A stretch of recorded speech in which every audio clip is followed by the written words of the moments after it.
There's a couple of ways that I would address that. Well, first of all, not all properties are created equal. That there are different levels of cost on those properties, different levels of revenues. So at the very least, you need to understand what's good and what's bad, what's healthy growth and what's not healthy growth.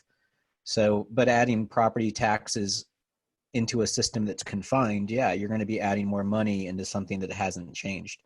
But if you stretch that system out to get more taxes and you're essentially upside down, that's the proverbial Ponzi scheme of growth, that it's all seen as an opportunity, but it's really not a long-term positive advantage. Let me add one thing that I see kind of as the epitome of this mindset. I can't tell you how many small towns I've worked for where they've had sewer and water and road all sitting there in the empty lot, and the storage shed people come in and say, "Hey, we're gonna put in storage sheds here," and the city says, "Well, something is better than nothing." Um, and I've always stepped back and said, "Look, the storage sheds aren't employing anyone. They're not using any sewer. They're not using any water. You've put thousands of dollars of utilities to this site and you're getting what? Storage units? Like this doesn't make any sense."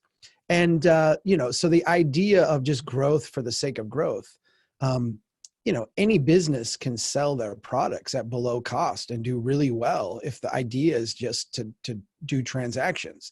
But if you're actually trying to endure, to be around tomorrow, to still be a business, you got to have profitable investments, and cities are no different. And to build off Chuck's comment, I mean, think of it as a 2-drink minimum.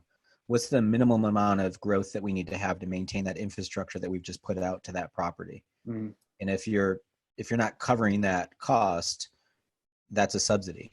So if you're giving that subsidy indirectly because you're letting somebody underbuild in that environment, that's a subsidy. So make sure that you're aware that you're losing money in that situation.